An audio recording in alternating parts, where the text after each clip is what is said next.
Welcome back to the Huddle, the number one podcast in flooring. We are here every week to help you guys gain forward progress in your career. Simply put, we're here to help you win. For all the new viewers, welcome to the team. What's up, Welcome, fellas? kids. A year is done. I know it's like we This, just started this year yesterday and now it's already done. I feel like we did this not too many weeks ago, and it's been a year. So today we're just doing a year in review. Today's sponsors are Live Switch and a quick plug for Live Switch. We're starting to use their software and it's pretty freaking cool. You should check it out. Cost you nothing to go check it out. So go check it out and see if it can do some wonders for your quoting and for your business, particularly in the installation world. Tracking, it's got all kinds of cool stuff in there. And of course, the Trade Tap Verified Trade Index, the VTI, our other sponsor for the day. Just quick update on that. We're right on schedule to go live at the first of the year, so we'll be opening back up signups to the platform. It's not really closed, but because we're transitioning over to TradeTap and the hammer rating is gone, it's now the VTI. We've kind of slowed that down, so be ready. Right after the first year, we're going to get busy, folks. It's going to be awesome. And that is it for our sponsors today. And we are just doing some fun stuff today. We're going to look back on some of our favorite episodes, maybe not episodes, but I kind of kind of boiled it down to favorite conversations. Even some of that is a whole episode. I've got a lot of little conversations throughout the year that I've enjoyed. What about you there, Mr. Jose? um, there's always a lot of conversations I enjoy, right? And I did go through yesterday and I started watching videos, and it's like there isn't one week that the word education, get educated, doesn't come out of our mouth. There, like Education and I was training, like, baby. yes, I was like, man, we probably should have just did that. Like, who said it more? You know what I mean? And just tallied that up. But Yeah, anytime you I learn something is a highlight. yeah, I got to say, being part of the huddle is a real pleasure for me, and I took a lot of notes, and what I noticed in taking the notes is I kind of gravitated to where I was learning, which was kind of cool. I just watching episodes and I writing down notes and such, and kind of found myself like, oh, I like that. And it's typically when I was learning something. So yeah, we've been. I also noted that we talk like even in some of the episodes that are farthest away from training, which not many of them are, we still end up going there. Nate says, "Is this a Kool-Aid and popcorn party episode?" But I think it's a Hoser. There's a mute button right on your microphone kind of episode. Mm, I don't know For what every time you cough. Oh, are you still caught? Are you still sick? oh yeah, dude, bro. I told you I died 3 times this week, probably four. Yeah. Yeah, that fever, I couldn't shake it, and I yesterday I thought I was good. I'm like, oh, I feel nauseous. Next thing you know, I'm like, let me take my temperature again. So broke out the rectum thermometer and took my temperature again, and I was almost 103 again, but I was at 104, almost 105 for 2 days solid, and then between 101 and 104 for 2 days. Yeah, so it's like 5 days of fevers, Tis the and season. yeah, I Yeah, that's everyone over here in Michigan I right now. am all Robitussin, cough drop, and whatever else I could put in there right now. That's what I You got got it on. all. I feel like my voice is real extra raspy today, though, so I apologize. It's good for it's good for radio. That's what I hear. Yeah. Well, I took some notes. I thought, one of the things that was kind of interesting was um, cadence across the episodes, um, and I just kind of wrote what we believe based on what our episodes say, and it's installation. This is what I came up with. Installation professionals should act like professionals. This means seeking out training and certification in your trade, properly applying your skill and knowledge to the betterment of the project and your profession overall. That's my summary of all of our episodes. And that's what we're gonna keep on talking about too. Yep. Well, it's definitely the rally cry we got to have. So, did you guys get through? Do you remember any of the episodes that particularly stood out to you? Well, I told you I want, like, it was a lucky guess. One on there, and I was like, I'm just going to go back 32 episodes, and it was 2024 and reflecting, right? And it was like, and I think I texted you guys that yesterday, but um, I tried to skim through a lot of them and like, all right, maybe I'll remember what we talked about. And I just happened to stop on like education and training, and like every time I stopped, that's what we were talking about. So it's Well, as I'll usual, find that these new button. these episodes also fall right before Tice, and I Right. see Kevin's asking, "Is everyone planning on going to Tice? What are you looking forward to seeing or getting done there?" Well, I was actually waiting for like a Venmo payment from Kevin or something because he said he was sponsoring me to go to Ties this year, I think. Kevin's sponsoring the Huddle.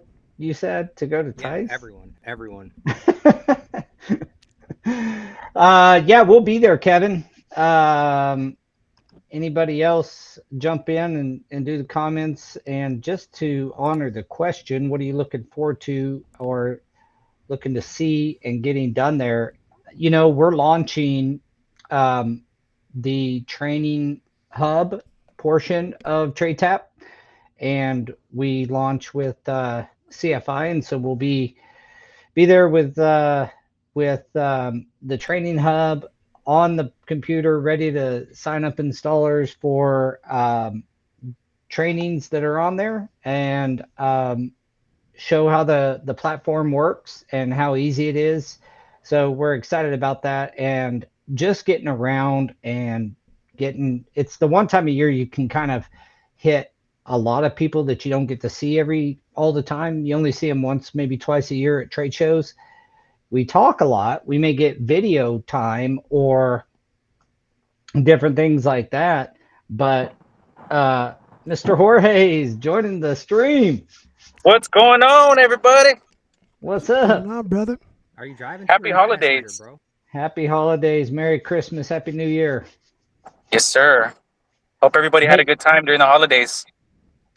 it was good. I was sick, bro. It was okay. I mean, it's no work, right? So it's okay. Snow. But yeah, we're going to be there also hosting the Wi-Fi live. So the Power Hour. So looking forward to that and that interaction. That should be really fun. What else? Obviously, the installation competition and then that whole thing. That ought to be a good time. Yep. I got to get some information on that. I wonder. I got to get some details on that. Yeah. To go back to your question too that you had asked. I know I reverted back to the same answer, but dude, I really liked the live switch episode. Like that was, and maybe it's because it's more recent, right? But that was very exciting because that was all brand new, real life or real time reaction to a lot of it, and You can see that during that episode, I was up a lot because I was actually so intrigued by it that I was going through his website and doing all the things he was talking about and looking at all the options and that.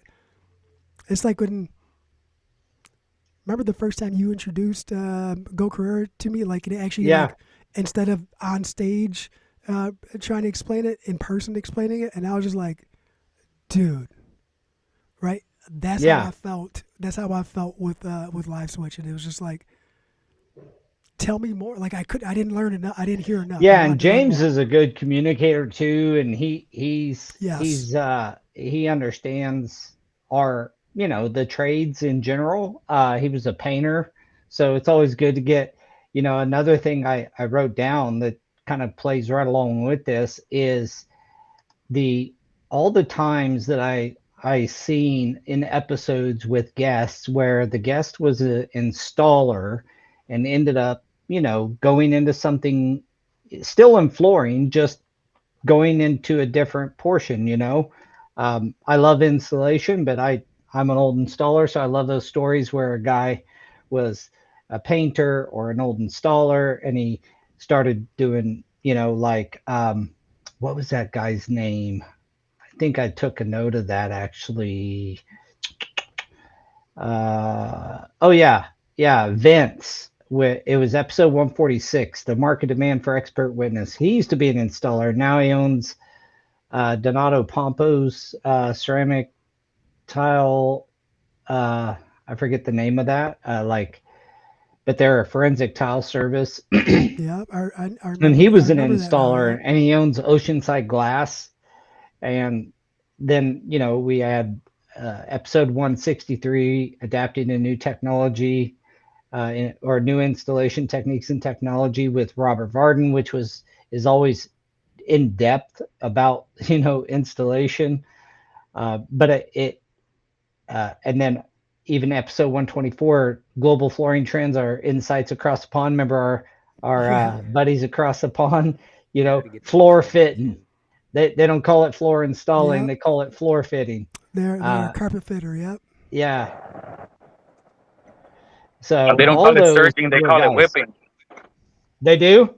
Yeah, they're like, you whip that carpet? Oh, okay. I thought it was surging, so they can't call me Sergio like Daniel does.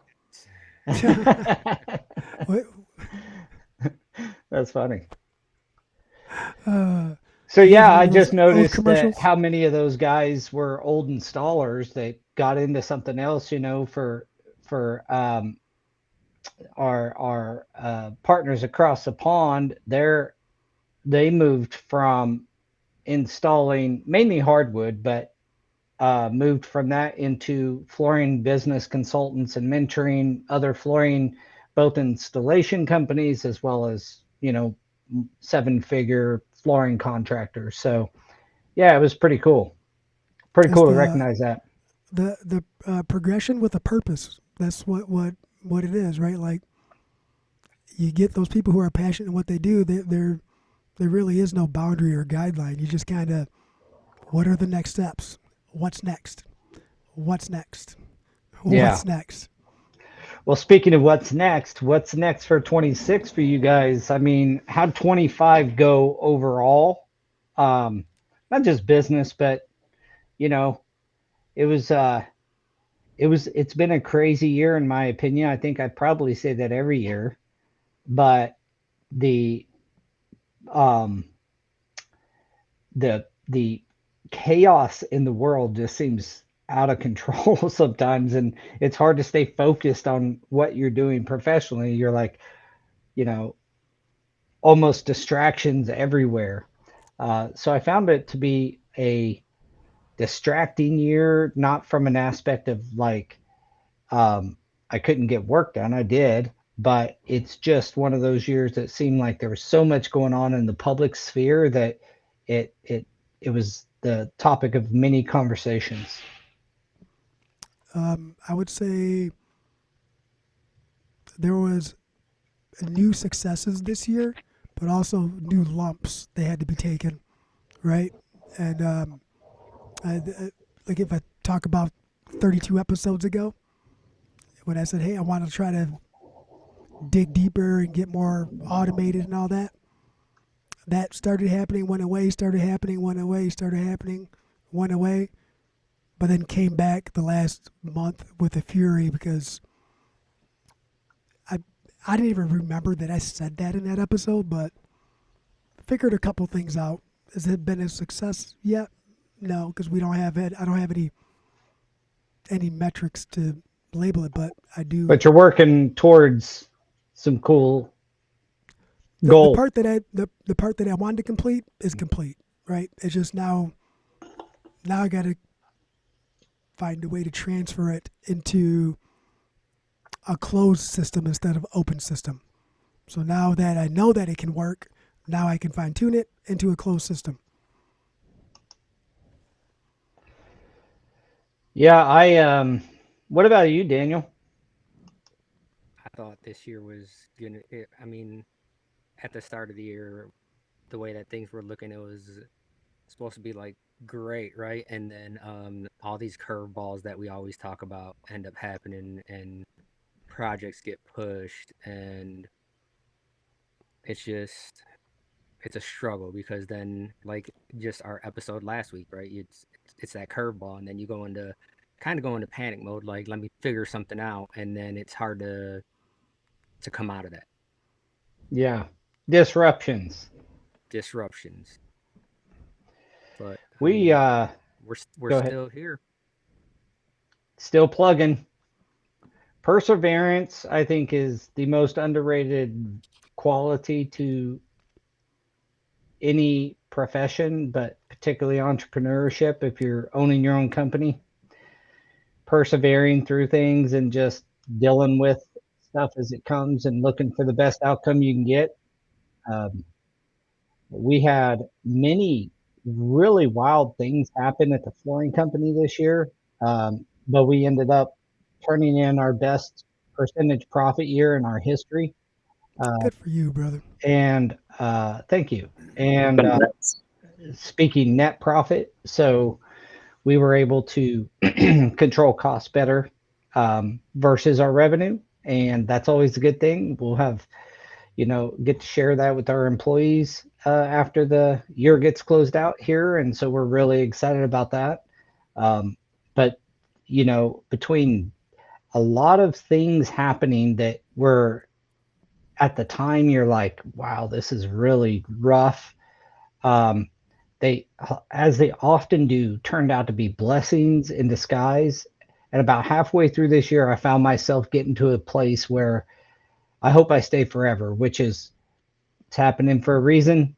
Where's the positive, like path here, because there's something positive gonna come out of this, and it's just rang true. I mean, most times, even in difficult things, it's turned out to be the best. I mean, long term, the best thing happened, and yeah, we had some great struggles, but really good victories, and we turned the year in a position that we really wanted to. So a lot of goals were hit, and now next steps Good. are like you know preparing the company right now.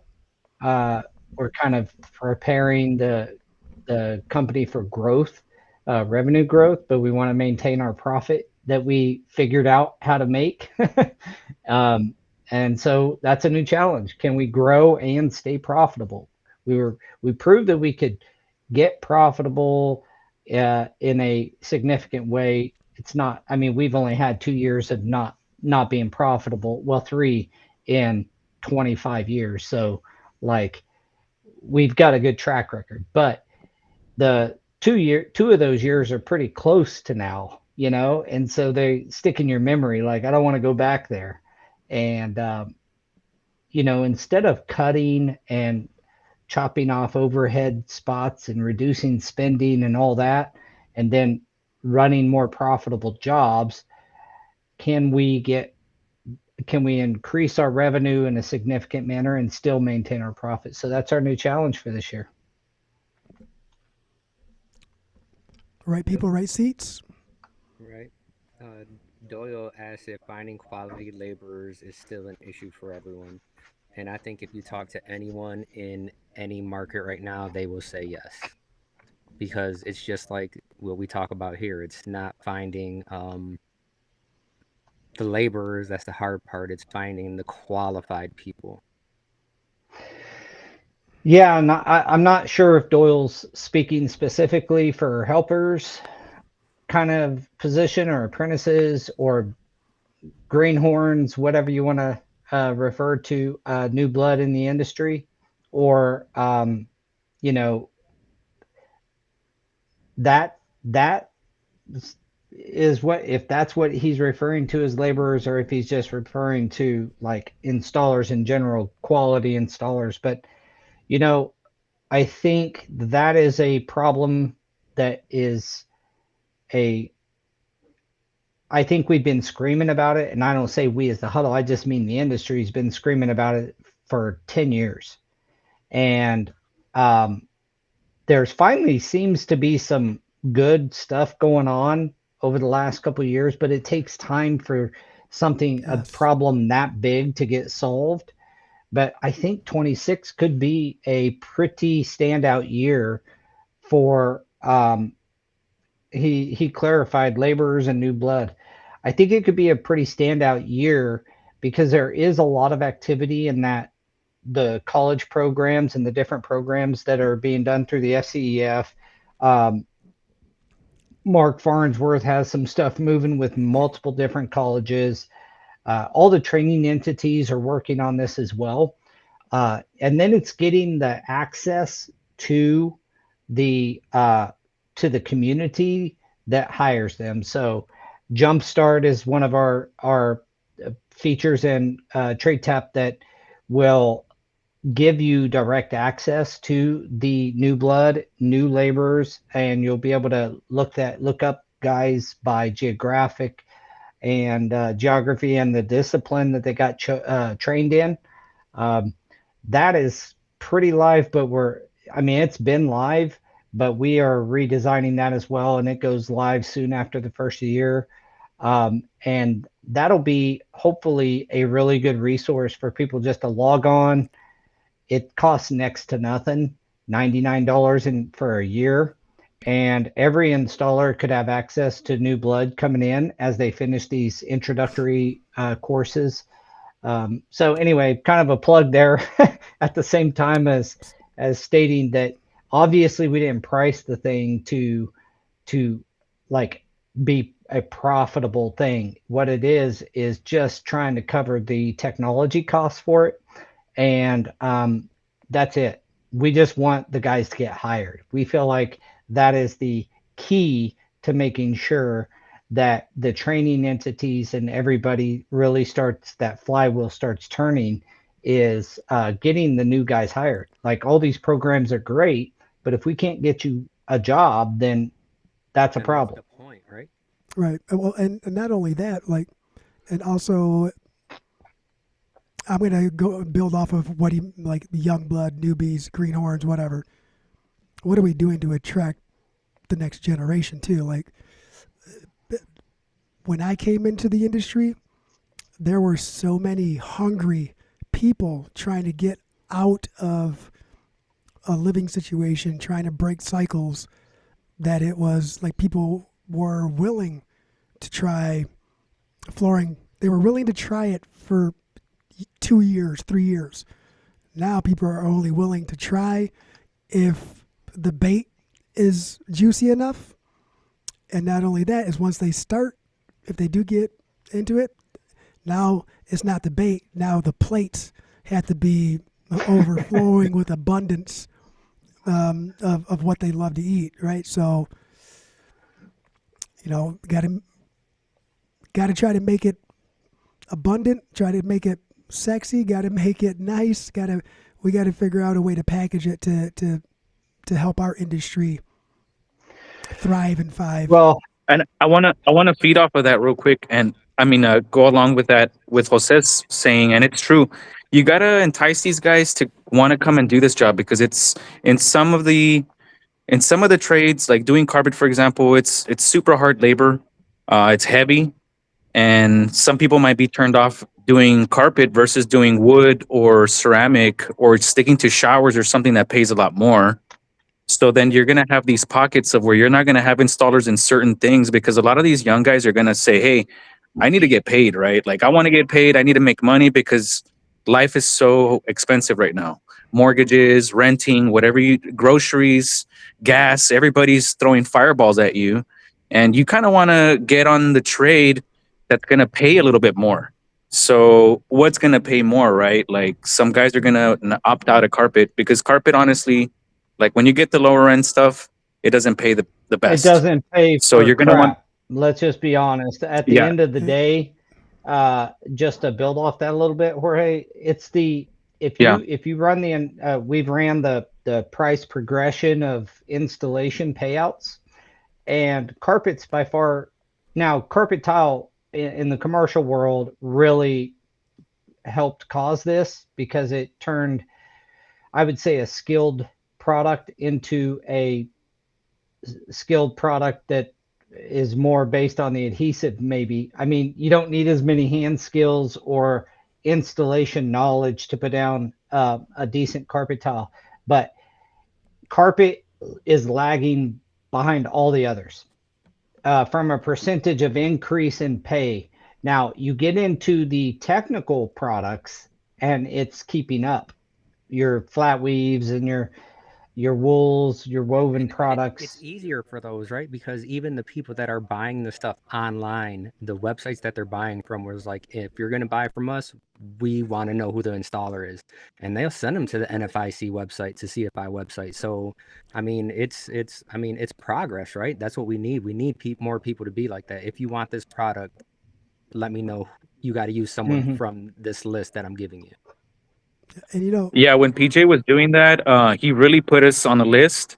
And out of the CFI website and out of the NFIC website, before they merged on together, I got more calls from NFIC and manufacturers from around the nation that were like, "Hey, we heard that you're on this list and you're the guy in your area that's doing this." From CFI, it was a little bit different. I'd get a call like once every 2, 3 years. But NFIC was the one that they had us on a list. And doing those types of materials, it's a little bit different. You gotta really put a lot of care into it.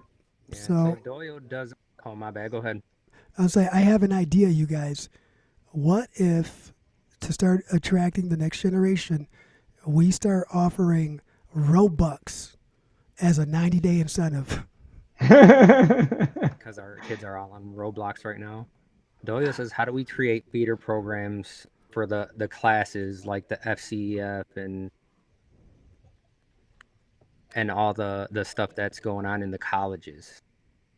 And I don't know if it's necessarily a program. That's what those programs are there for. Is to those are feeders for us, right? But people need to know about them, and that's on people like us letting people know. I mean, Yeah, and frankly, the whole system had to be kind of re-clarified and vamped. Um, there's a lot of work going on, and you guys know about it. But the bottom line is, you have to have a way for uh, uh, the not only the people to know about it, but to know why it's important to them, and that's that's a lot of work on the entities to do the work to get the word out there, but also, like you said, Daniel, us. It really, it's one of Trade Tap's core missions is to get people hired, get people. Well, if people start getting hired, that's the why. That's the, oh, I actually get a job when I go to this. If these programs are able to say, hey, we have an 85% placement rate or a 92% placement rate, and then they can the market against that, well, then that's telling people who are looking to get into the trades that if I go through this program, I'm going to get a job.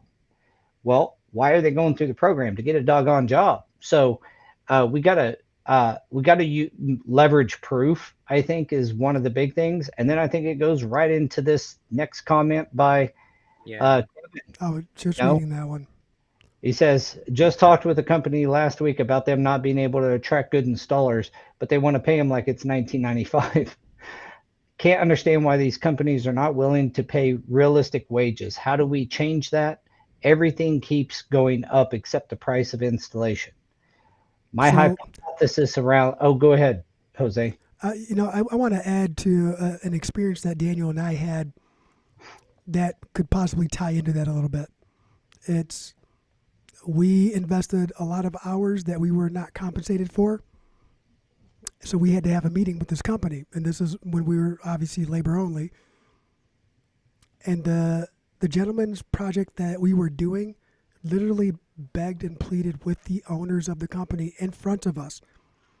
Why are we not paying them from our profit margins for the work that they are doing?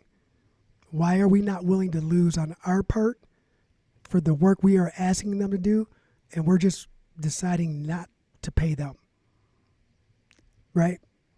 And that ties into that 1995 wage comment, along with a couple other examples, I'm sure. But Well, another point to that is it's the why does it keep happening is because we untrained oh, guys are willing to do the goddamn work for cheaper than what the guys that are know what they're doing. That's the bottom line. That's what if the companies could not get the work done for any cheaper, they they would have to pay the higher wage.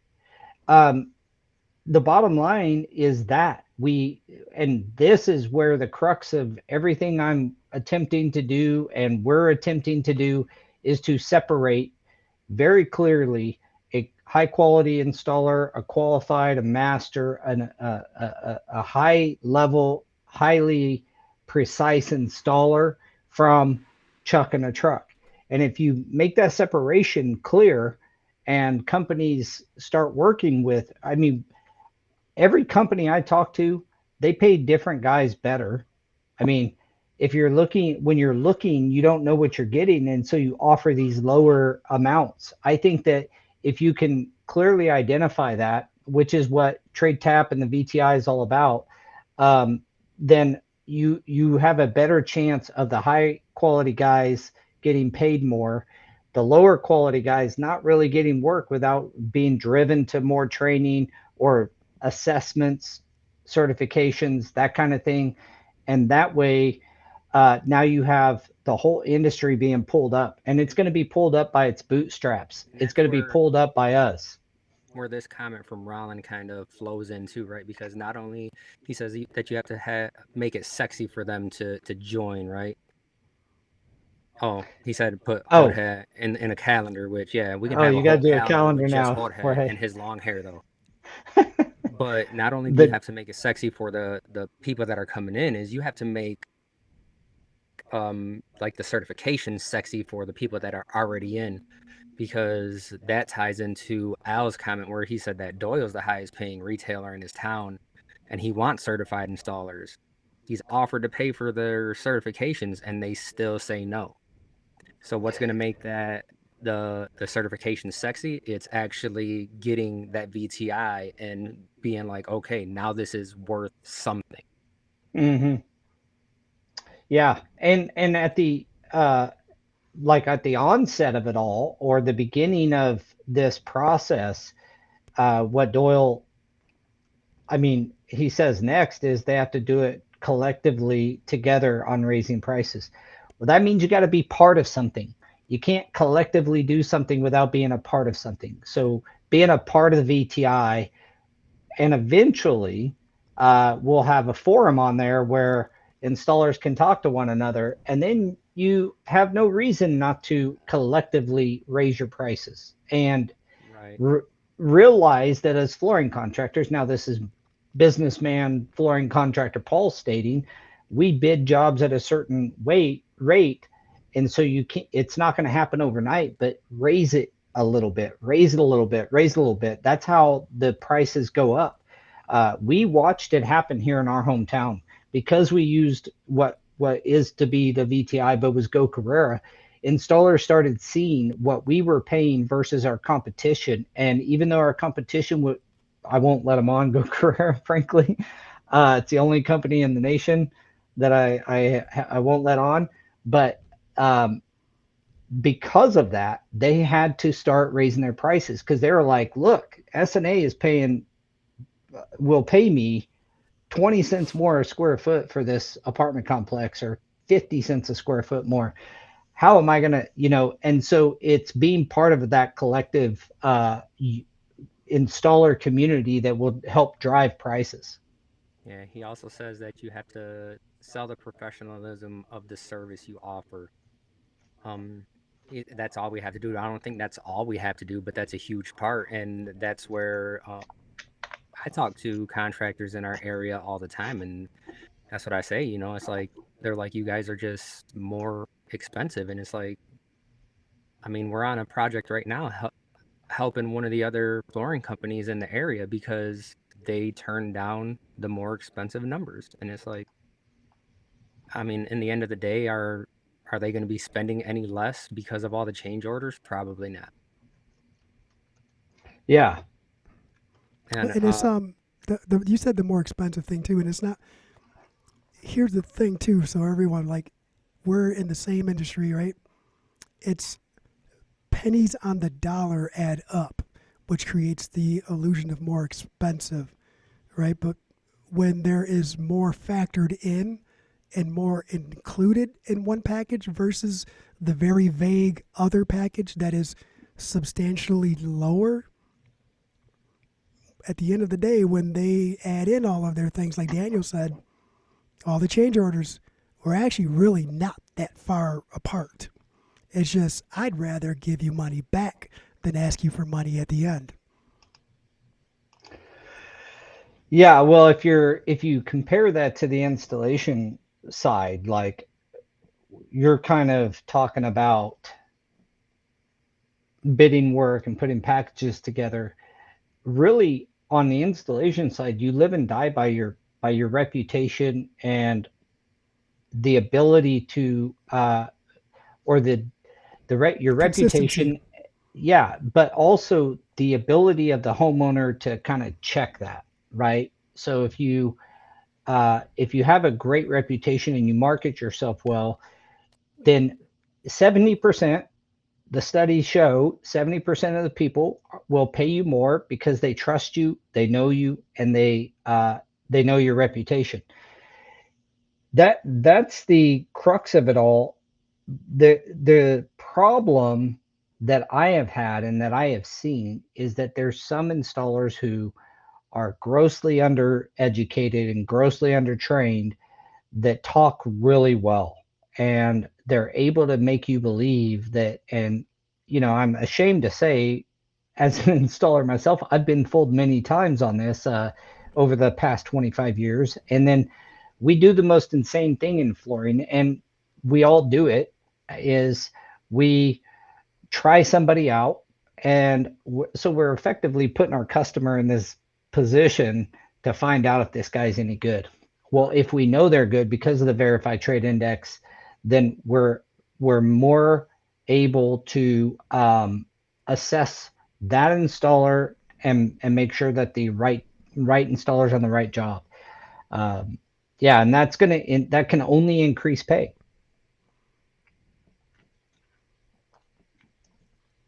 yeah, Basic that's carpet should not be installed for less than $2 per foot. uh,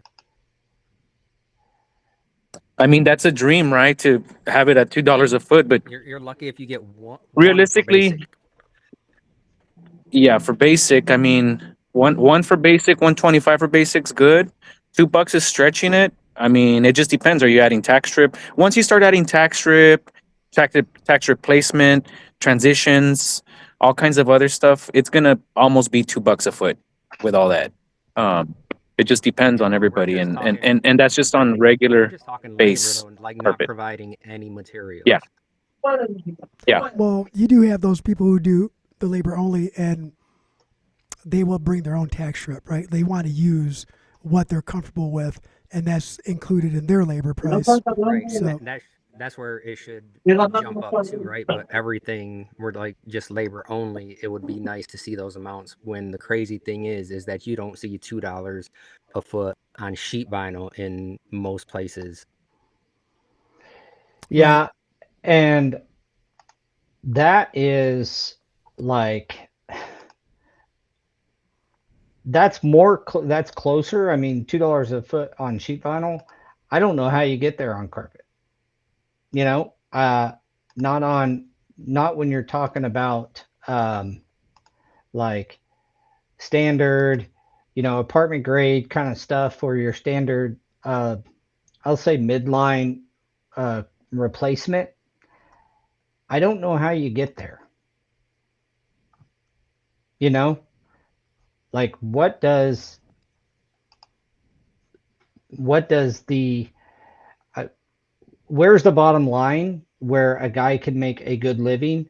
And in that field, I mean, if you're at $1 or even 85 cents a foot, you're doing pretty well if you know how to install. Well, it's easy to If get you there. want to You just make gotta. more, you got to increase your and skill and ability, and you and got to this is go into it, some other products like Jorge was talking about earlier. yeah, and Doyle says you got to consider one room or whole house, right? Because the less amount that you do, the more you got to bump it up, right? So it's easier to make more per foot because you got to start looking at projects, not just what you're doing. Because if you're looking at just what you're doing, then you're losing out. Every project that we put numbers to is project based. It's not just, oh, I charge X amount. So when people, back in the day, they were like, hey, can I get your price list? And we put one together. And then there was a time where we just talked to each other and we were like, dude, this price list is nothing. And then it was, I need information. What's the job look like? Give me a print. I need to know all this stuff before I even give you any numbers. Right, because I use a corridor for an example. If we're doing a corridor at a retirement home of a VCT at night, and every 4 feet there's a doorway, an alcove and a doorway, and right, and all these returns, and now I'm doing that, and there's 500 square feet a night, no big deal as long as we make this much money a night. But now I have all that extra work that requires more hand skills, more time. It makes it more difficult to be profitable at a set number. Like now I got to figure out my hours divided into the time I'm going to spend because this is a little bit more than just your standard square 500 square foot room. That's a square a box with a door, right? Like, Right. so, He says you got to have a Well, minimum and a footage price. All yeah. right, So what's here Kevin we go. say? Yeah, I can tell how I justify it. How our guys getting 250 a foot for LVP. Carpet takes far more tools and far more supplies, physical energy, and much more skill and experience. How do you get there with carpet? How can't you? And that's where I kind of want to fall back to salesman, right? Because I don't know, are we focused on just talking about residential or commercial? Because I guess it doesn't matter. The salesperson that's selling it in most cases doesn't know what goes into the installation. They think that I'm selling carpet, this is what it costs to install it. They don't look at the half-inch pattern that's on it. They don't look at the tack strip or the double stick in most cases. They're just like, it's carpet, just go throw it in. And well, and the other variable of there's a lot more people in the I can install carpet bucket than there is in the I can install resilient bucket, right? If we're comparing it. So now I have 200 options to choose from versus 20 options, right? And out of that 200 and out of that 20, how many of them are consistent with workmanship, right? Now that you narrow it down, you still end up with way more options on the carpet side than you do the other bucket, and Well, that's where some the some of salesperson. these. I mean, I get Kevin's point, and this is Yes. this points more towards the residential side because if you're getting 250 a foot on commercial LVP, it's going to be a kind of a special condition or a wet set or something of that nature in a smaller area, at least in our area. But point taken. I mean, $1.25, $1.50 even in commercial, and guys are, I know we've got crews that just a guy and a helper are doing 4 or 5 thousand foot in a day on the right jobs, and they're doing very well under those circumstances. to state to kind of address Kevin's thing. I get where you're coming from, but just because it's harder work doesn't make it more valuable. The I mean, you see this with many industries. It's harder work to work on a uh, say a boat, or I don't know if that's a good example, but like certain motors than other motors. But the people who are the most skilled and doing the higher end, if you're working on a Tesla, you're making more than you do working at a mechanic shop changing oil. Let me just say that the the tools and what makes it hard because of the weight and all of this stuff and the skill set, it doesn't mean the market's going to respond. I think that a lot of people still value shop carpet, or I shouldn't say still, but they value shop carpet. And if carpet gets too high, they were like, well, I'd just prefer hardwood, or I really wanted, this other product, but I couldn't afford it. Is still in the value zone until you're getting into the the stuff that Jorge does, the Right. runners and the surging and the Well, wools and the stuff like that. the carpet installer is such a broad term, right? Because when we look at carpet, we look at all the different types and variations of carpet. But when the public says carpet, they're including It's just all the carpet. different types and variations of the carpet. So maybe creating separation, public Uneven. separation. Here's another thing. Well, here's another thing. Sorry to No, you're fine, bro. That's what cut you off that's what there. it's about. Uh, Cutter offer. People do LVP, LVT, hardwood, and tile, and they might think, well, I'm going to save some money because if carpet's going to cost this much to do, I'll do that other surface. But then what starts to happen is when you're on a second story or when the floor starts getting too cold on the first floor, guess what they do? They're going to buy rugs or they're going to buy something else to cover those areas. A lot of people do that all the time. It's like people do beautiful wood work on staircases, and then here comes Jorge covering it up with a staircase runner because now the kids are running down or the dog slips, and it's better to put a staircase runner on it than broken leg or a hurt dog, and now you got to go spend all this money at the hospital, which happens a lot. Yeah. No, I'm not saying LVP is more valuable than carpet uh, at all. I'm not even saying that. I'm not even arguing with your point, Kevin, that it's more skilled by far. I believe that. Um, what I'm saying is that because people value shop carpet, I'm not saying the installer. I'm saying the people, if they have a budget for their house and carpet costs, you know, XYZ a foot, let's say 12 bucks, $10 a foot, right? That's going to be an expensive carpet. Well, for about the same price, you can get a hardwood or you can get something else. I'm saying that they value shop carpet. Carpet, most people, and not maybe that's a too overarching term, but a lot of people, they're buying carpet because they can't afford. They would love to have hardwood, or they'd love to have, a tile or a hard surface throughout their house. Most of them can't afford a $12 a square foot, $14 a square foot installed product. And so they go for the, you know, $5 a square foot product. You can get a decent carpet for $5 a square foot installed right down the street. I don't do residential, but I can tell you right down the street. You can go to my competition who does do residential and get $45 a yard installed nylon, textured cut pile, like pretty basic stuff, but still it's a heck of a lot cheaper than hardwood. And so that's all I was saying. Right. And we all know that no flooring has any value until it's correctly installed anyway. So, Properly installed. yeah. So there's that part, Kevin. But no, I see where Kevin's coming from on that too, right? The argument is for the carpet installer, but you're right. If someone wants hardwood, it's way too expensive. They go all the way down the bucket at the very bottom for most cost efficient is going to be carpet, Mm-hmm. right? Like that's the most cost efficient to do. And to say the least, and I'm residential here.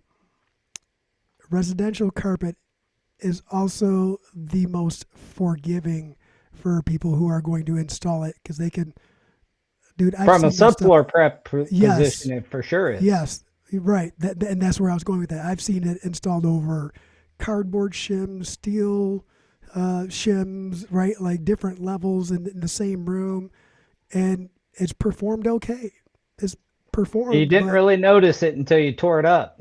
right. So like it is, carpet is the flooring industry's band aid. Residential Well, but carpet. and Yeah, and look when LVP started stealing market share from carpet. It happened when LVP got cheaper, not because people just automatically recognized it. When I first started laying LVP, it was pretty much Antico was the yeah, game, and it's always been a premium.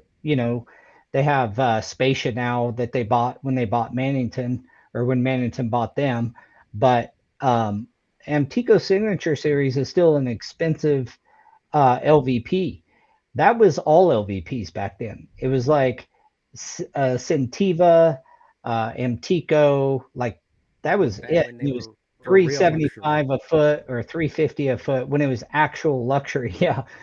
When LVP and LVT ended up coming down and Replacing you could buy the PCC. crap for 20 cents a foot, 79 cents a foot or whatever, well, people start putting that crap in their houses because it was now in their affordable zone.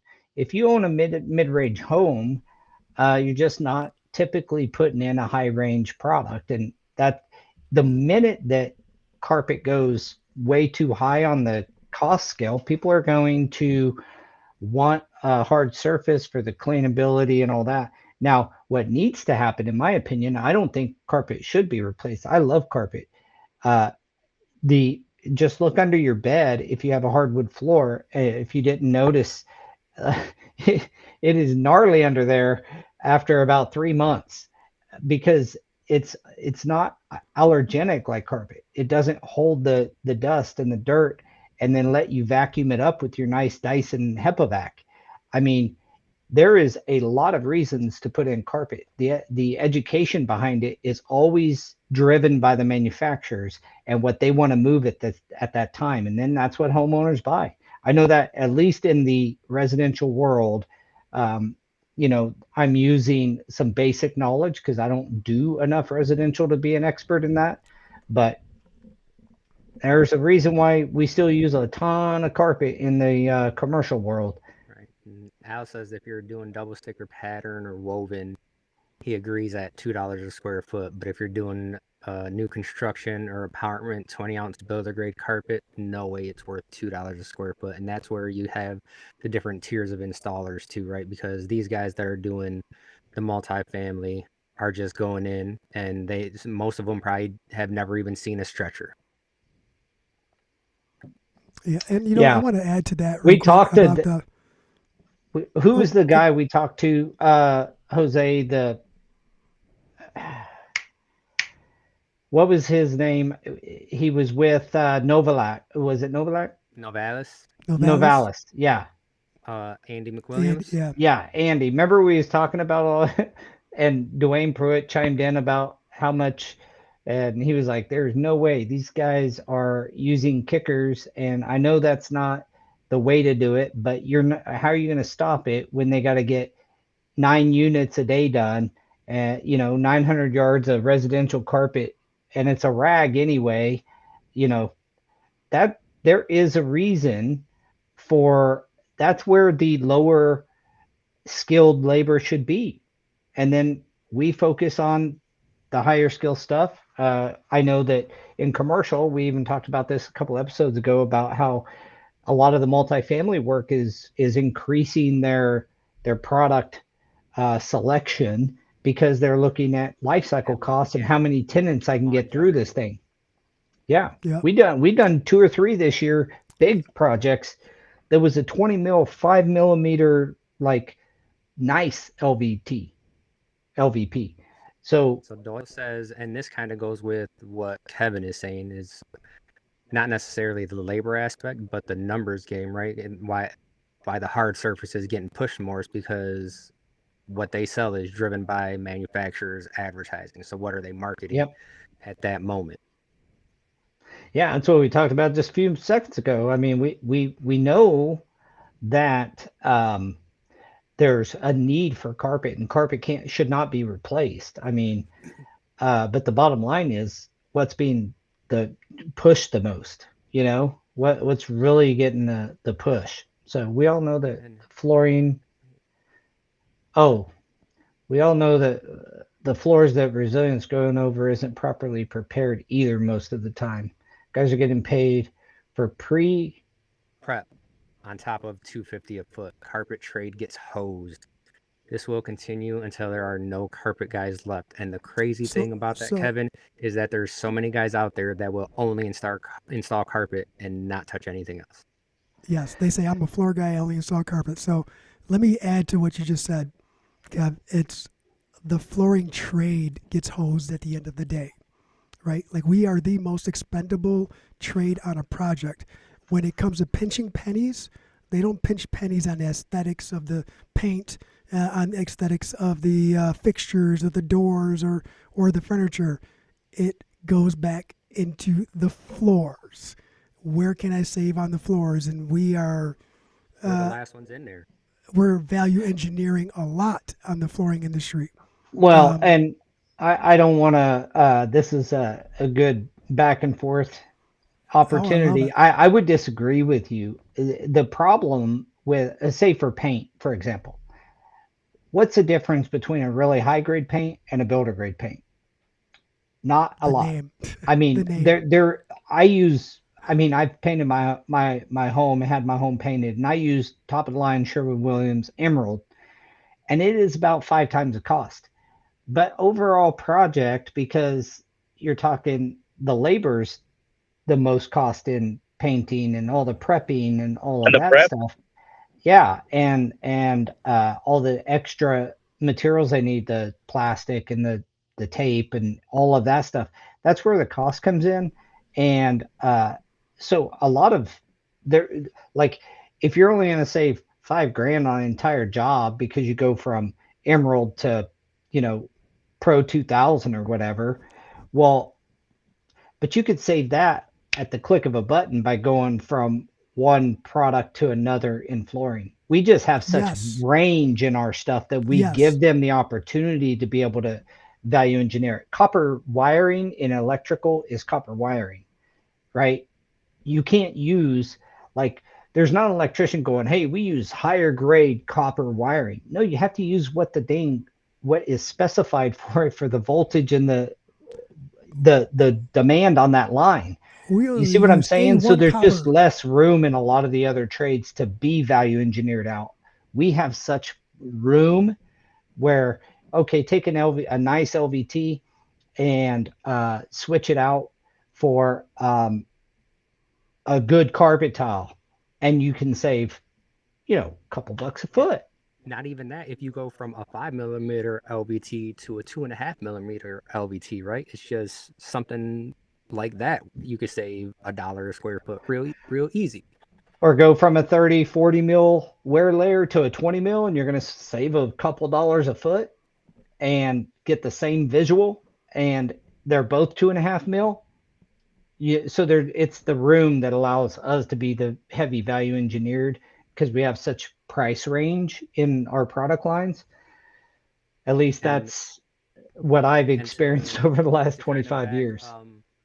up what Kevin is saying, Kevin, I have been on projects where they try to value engineer from like a carpet tile to a broadloom, and then they're like, I go back with the numbers and they're like, I thought this was supposed to be way cheaper. And I said, oh, the product is cheaper, but I have to charge more for the labor because you want me to carry up all these rows, up all these steps, unroll it in all these hallways, all these rooms. The labor is more expensive. So it's kind of a Yeah, wash. And they went with carpet tile. So yep. sometimes just because the product is cheaper doesn't mean that the labor is going to also be cheaper. And that's You know, where salesmen have to come into play and know exactly what's going on, because that's just in people's heads, right? Like carpet is just cheaper, so I'm gonna go with that option. And Or that rubber is ties back cheaper. into what Al had said too about the woven carpet and pattern and double stick should be at the $2 a square foot, right? There when there's Yeah, a yeah, lot of you're doing moving double work. parts, yeah, when there's a lot of moving parts, and the installer is it should be a requirement, but the installer must understand the science behind all those moving parts. Then yes, I believe that you should be compensated for the amount of years and time and effort and failures and successes you have experienced to get to that point. And that's where hard tile is, right? Because you can have that's where it's weird because the material cost will be like this and the labor cost is like this. That's where you find that huge separation. Well, that's because El Presidente helped write the damn book. Oh, you talking? the the the Inside joke. the the whole tile world is a whole different beast Oh because yeah. you can get like Much respect, by the way, for large creating panel, that separation, you guys. large Jeremy says panel. hard tile sucks. Someone's gonna uh, fight you now. you get the bigger and bigger tile and larger tile. I don't know the tile world and the price resilience for it is pretty should be studied. Like, did carpet follow the same path as they started coming out with more and more difficult um, patterns and looks? It'd be interesting to know if the manufacturers themselves kind of backed up that higher labor cost. I mean, I know, like, when our reps sell something that's 24 by 48 and bigger, anytime they're selling that to a architect, they tell the architect straight up, like, they're always telling them this is going to increase your labor cost. Like, so just so you know. And the big slab, gauge porcelain panels, I mean, that stuff's 15, $18 a square foot as it is. Well, And and it's like a sheet vinyl, right? You get one cut, man, and then that you whole break panel's one, done. baby. You One break one. time, first try. And Yeah, so the they're like, installation, because of the why do you gotta? risk, Why do you have to should be have up so there. much extra square footage? Why does it cost so much? It's like because this panel is like 40 square feet. Yeah, you Well, you can't got to cut look at it off like this. you can't use the 3 foot that's left off of that thing.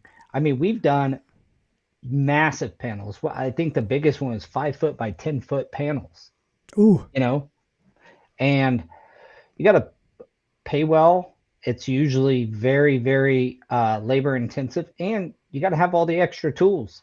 Harkening back to what Kevin said, but I would tell installers, like, if you're having a problem, if a certain discipline is not paying you well and you're highly trained and you can command a higher price, but you're still not, it's still it's a product problem. Specialize, do something like what Jorge's doing, or get into one of the other products, diversify a little bit. We've talked about that on this podcast before. So Doyle says he wonders if manufacturers would offer rebate programs for installation for installers.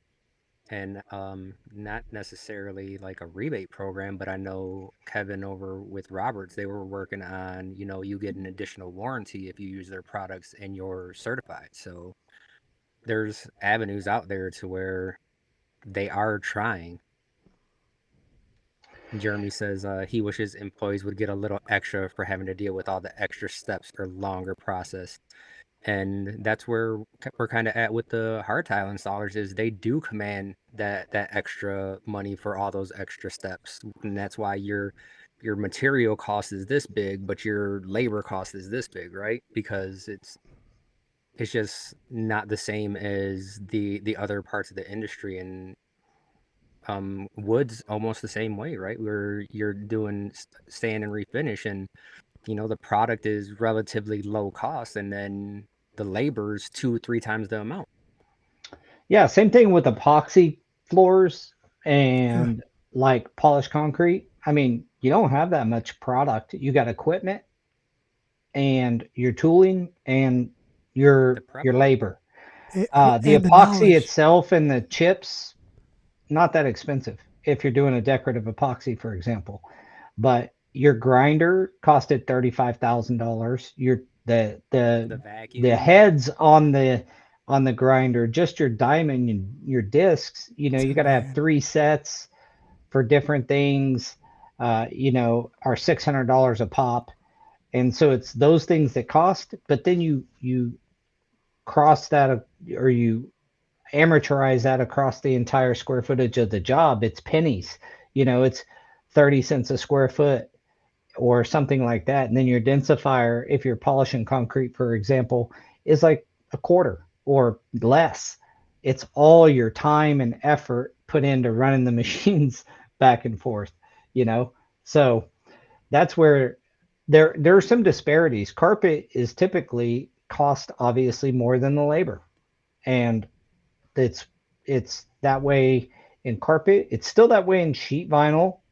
Um, you know, Sheet vinyl in the commercial world, you're going to pay anywhere from $28 to $48, maybe sometimes more, but let's just say $28 to $48 is the range for a decent commercial sheet vinyl. And You're a looking at good half payout that. is at $2 a square foot. And that's a pretty standard, I would say on the high side. I have the luxury of seeing work orders across the nation through Go Carrera, so I know that's a good wage in general. That's about what we pay. It just depends on the project, but and then plus weld and plus your flash coving per Yeah. lineal Plus foot. We break it concrete. out that way when we pay. We don't pay like I don't know some exorbitant amount per yard, and it $32 a includes yard everything. includes everything. I hate Now that. we pay by the yard for the flat for the sheet vinyl, and then by the lineal foot for the cove cap and Flash metal coving. and Yep. flash coving, Yeah. and then by the lineal foot on weld rod. I look at it as separate steps, but that's my world. That's what I love to work on. That's what I love to install. And they. I said this when we started this podcast that when I first started, we were being paid $7 and $8 a yard to install, and 99. It's almost triple. I think 2 years ago, someone approached us and said, "Hey, they said that you guys were the best guys in town to do sheet vinyl. We have this job." They sent us a work order, and it was $6 a yard for sheet vinyl. I wouldn't do. I mean, that is I wouldn't do the estimate for $6 Hold a on. yard. that's about what is paid for like loose lay sheet vinyl in an apartment, $6 or $8 a yard. And that's because you just go cut it in really fast, just toss in your quarter round, and like there's nothing, no prep. That's how those And apartments are that's treated. right. And it's just the Like the turnover, Empire right? guy. Because the very next tenant that comes in, turn it over, do it all over again. Look, I hate to be the bearer of bad news, but you guys realize what time it is. Yeah. How about But that? and we went off on a It's tangent. 5 o'clock We somewhere. didn't go off topic. We did exactly what we did in all the other No, episodes. it was a tangent, but it was a good tangent, right? It's a Yeah. good one to end the year on, I think. Well, I Well, the want to end bottom the line year. is the higher quality you can prove yourself to be, and present yourself, and the more education and training you've absorbed and became better in any of these fields, you're going to get better. You're going to get better pricing. You're going to get better projects. The whole thing just works better if you are a professional. Um, I had some other episodes I was going to bring up, but we're out of time. We are out of time. So Spotify does a nice thing and gives us the wrap for the year, right? So when Spotify did this, this was the top episode, but now the top episode, let me see if I can get back to it real quick. It's not that anymore, but they didn't change it.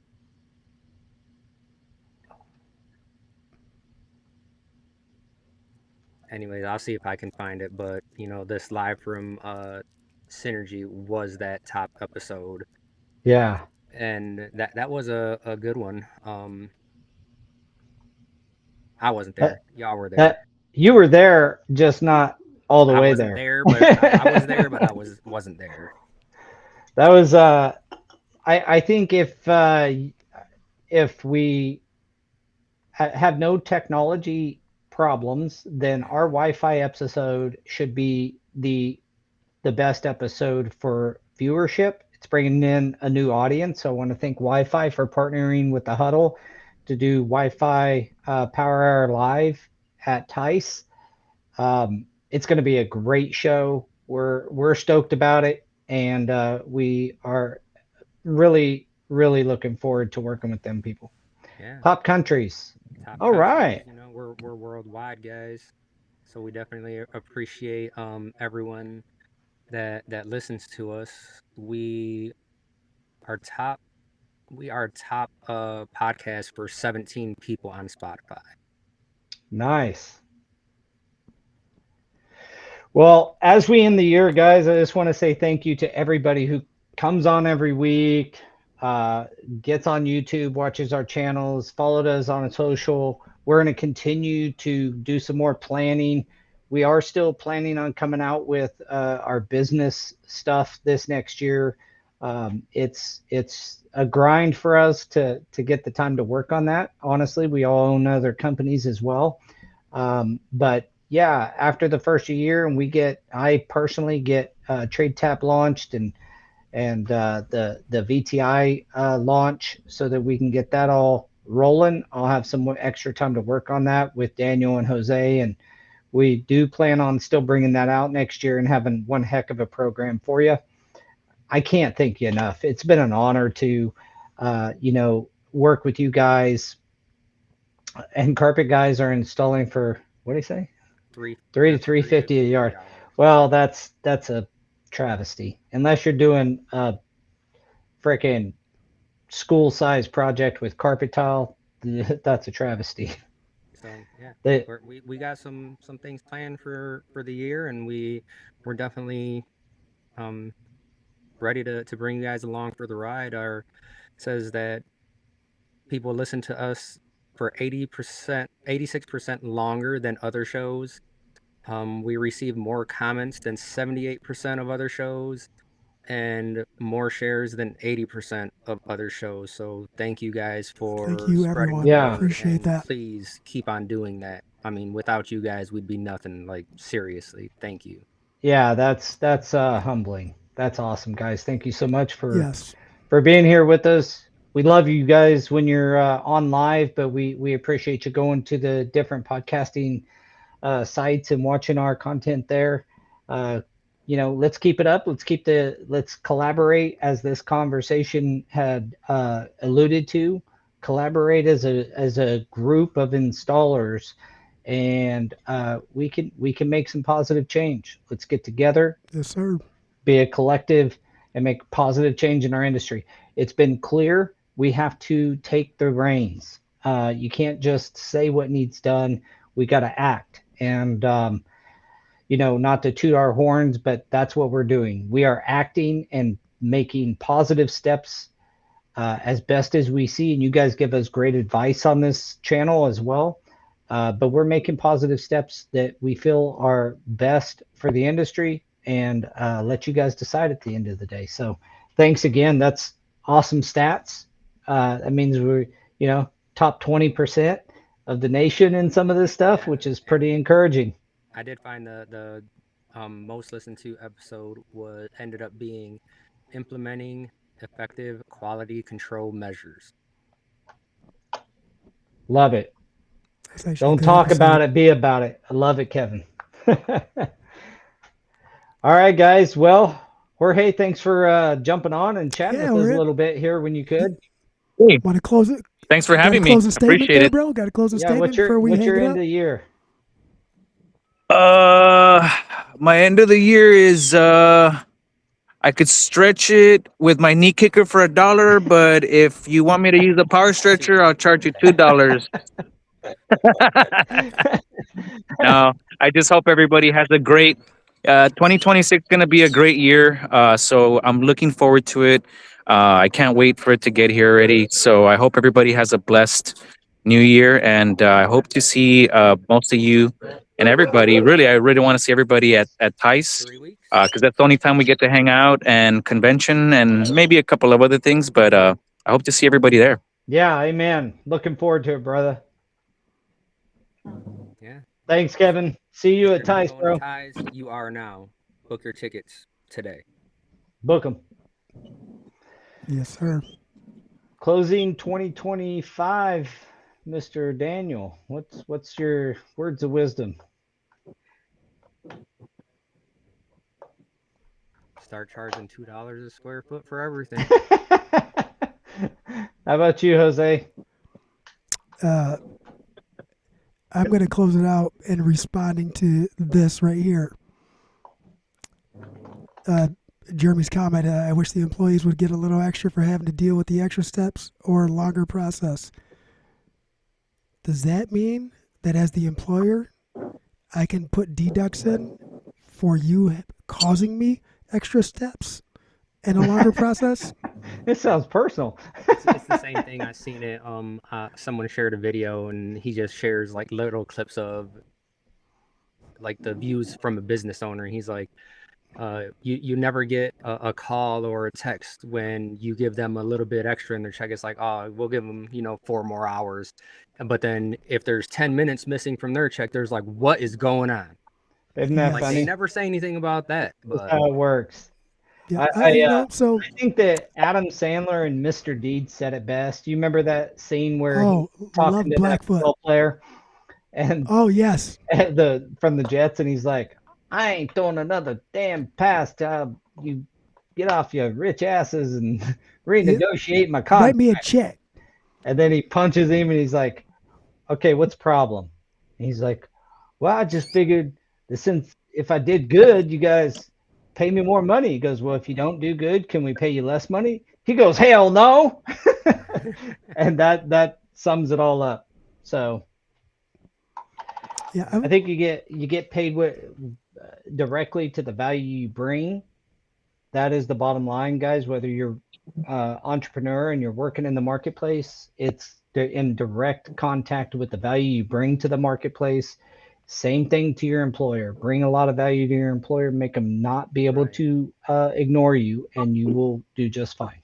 And that's what they said. And Or the go book to I'm another listening, employer that'll treat you just fine. I mean, the book that's I'm just I'm a listening to is about leadership, right? And that's what they said. It's and I've watched videos on it too, and it's like people think that the title, you're working towards the title, but the people that end up getting the titles just were working. They weren't necessarily looking for it. It's like you just have to do the work, and then things will come to you, man. yeah, You adding can't the you can't value. just be looking like, I want this title and why don't I have it yet? It's a leader is going to work towards that.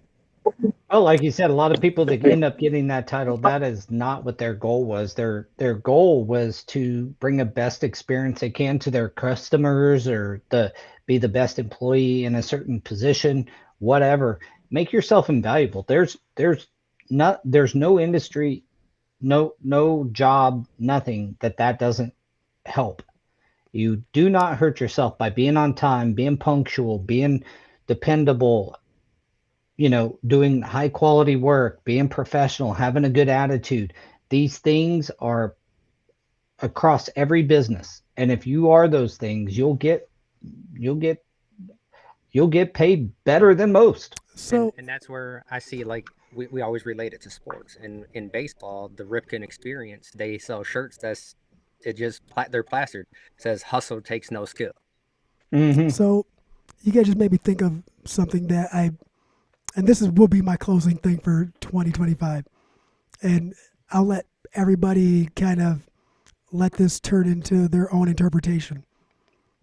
I told my son years ago, I said, I'll get you the things that you need, but I don't ever want you to come up and ask me for the things that you want and be afraid to ask. What I would like is I want you to do things without me having to ask you all the time. So that way, when you do approach me of something with something you want, you make it hard for me to say no. Make it hard for me to say no. Did you ever find do you ever find that it's just one of those deals that you naturally want to do without them even asking sometimes when they're It's taking all the initiative in the world? yeah. Well, you naturally want to do it because it's a reaction to to effort, right? Like Hmm. you can't help anyone who doesn't want to help themselves. That old saying, and that's where that teaching came from with my son. And I'll be honest, my son is a little weird with his work ethic and what he is comfortable doing and what he knows how to do. I'll be honest, he's a little out there, right? But it all started with that little thing, and I'm not lying. I started telling him that when he was like 4 years old. Well, Dad, can you go buy me this? Well, what have you done for me lately? yeah, that's the thing. People, you got to show up every day, do the job, like Daniel said, like Jorge and Jose implied earlier as well. Do the work. What you're talking about is, perform. Get out there, perform, and like we're professionals, so let's act like it. Jorge, thank you so much for joining us, dude. I'm a little jealous of what you're doing right now. Very proud, Prost. very proud of you, brother. He's drinking au jus. Work hard, drink hard. Amen. All right, guys. Well, we're closing out the year at the Huddle. Want to thank again everybody for being along with us on this ride. We are the number one podcast in flooring, no doubt about that. Don't forget to check out Live Switch and be ready after the first year. We're going to be promoting the VTI Heavy Duty. Everybody should get on that. Absolutely free for life, and there's a lot of perks. And we look forward to bringing that to the market. My 2025 is I'm looking forward to 2026 and building on 2025 momentum, taking some lessons and lumps that I learned and applying them in a positive manner and trying to bring positivity, not in the kumbaya kind of way, but like looking at positive through my leadership and through my actions, bringing positivity, not just my words. There you go. All right, guys. Man of action. See you guys Thank you, next year. everyone. See you next year. So stupid. Signing off. Had to say that.